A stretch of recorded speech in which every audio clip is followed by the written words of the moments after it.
मैं Arvind Mathur, associate professor government MS college में बीकानेर। आज हम स्टैटिस्टिकल फिजिक्स एंड थर्मोडायनेमिक्स का यूनिट थर्ड, इसमें लॉज ऑफ थर्मोडायनेमिक्स हैं, पढ़ेंगे।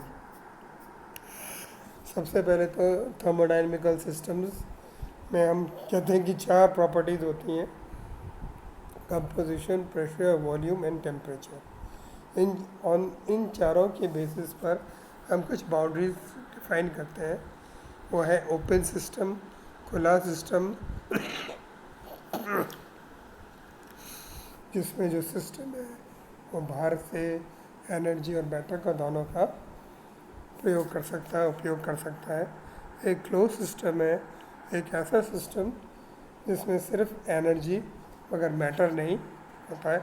एक आइसोलेटेड सिस्टम है जो थर्मोडायनेमिकली आइसोलेटेड होता है। फिर थर्मोडायनेमिक्स हमने मैक्रोस्कोपिक और माइक्रोस्कोपिक प्रॉपर्टीज़ पढ़ चुके हैं, और ये प्रेशर, टेम्परेचर और वॉल्यूम एक्सट्रैक्टर ये मैक्रोस्कोपिक प्रॉपर्टीज़ हैं।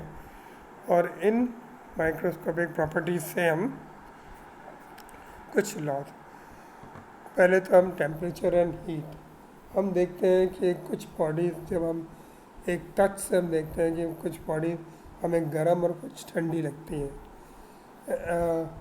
हम इसको टच से ही पता करते हैं कि ये गर्म है या। तो अब अगर मान लो हम दो बॉडीज़ लें, ए और बी, और बीच में कोई इंसुलेशन या कोई कांटेक्ट है, ए हायर है और बी एक लोअर टेम्परेचर है, बीच में एक इंसुलेटिंग वॉल है, तो हम थोड़ी देर में बाद ये देखते हैं कि दोनों का टेम्परेचर बराबर हो जाता है, जिसको हम थर्मल इक्विलिब्रियम कहते हैं। हम ये कहते हैं कि हीट फ्लो, ऊष्मा जो हायर बॉडी से लोअर बॉडी की तरफ गई है।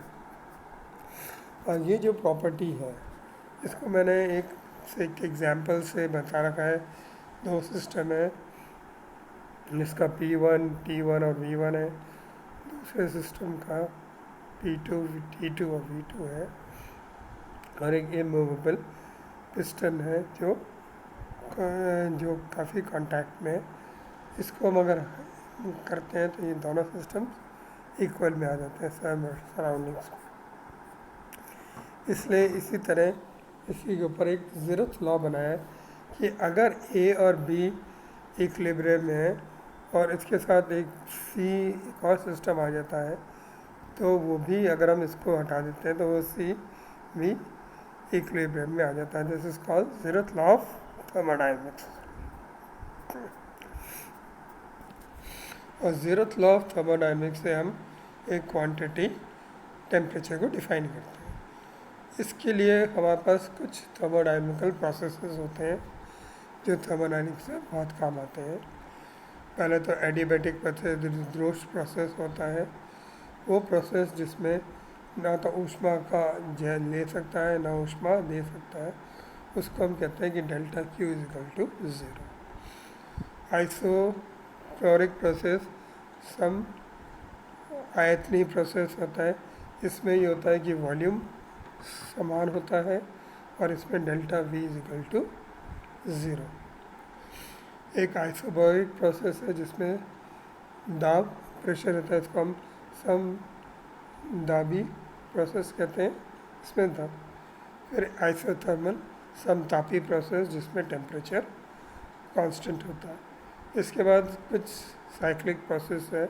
अगर हम पहले प्रोसेस यहाँ से शुरू हुए कि ए से बी तक गए, बी से फिर दोबारा ए तक आए, और अगर इसके अंदर साइक्लिक जहाँ से शुरू हुए वहीं वापस आए, तो वो ऐसे साइक्लिक प्रोसेस कराता है। और साइक्लिक प्रोसेस में इंटरनल एनर्जी यानी आंतरिक ऊर्जा समान लगती है, और इसी से हम फर्स्ट लॉ ऑफ थर्मोडायनेमिक्स बनाते हैं।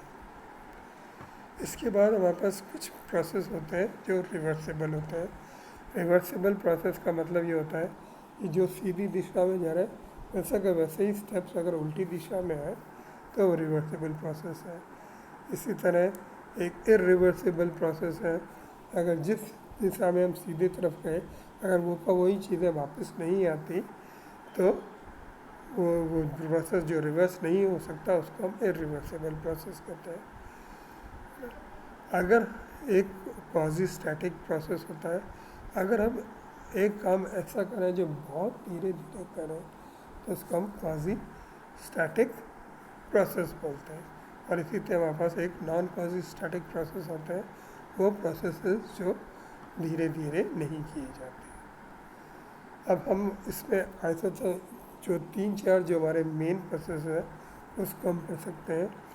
ये आइसोथर्मल प्रोसेस हुआ है जिसमें समतापिक प्रक्रम हुआ है, जिसमें ताप स्थिर रहता है और इसका इक्वेशन P = कांस्टेंट आता है। और इसमें हम U2 - U1 इसमें कहते हैं इंटरनल एनर्जी का परिवर्तन शून्य होता है, तो U2 - U1 = 0। एक प्रोसेस है एडियाबैटिक प्रोसेस, जिसमें ना तो ऊष्मा दी जाती है ना ऊष्मा ली जाती है। यह तभी होता है जब प्रोसेस बिल्कुल इंटरनल ज़ीरो होता है। इसमें हम कहते हैं कि जो कार्य होता है वो इंटरनल एनर्जी के कारण होता है, और ये एडियाबैटिक प्रोसेस PV = कांस्टेंट। एक क्वाजी स्टैटिक प्रोसेस है जो बहुत धीरे धीरे होता है, और ये प्रोसेस हमारे पास। Thank you very much.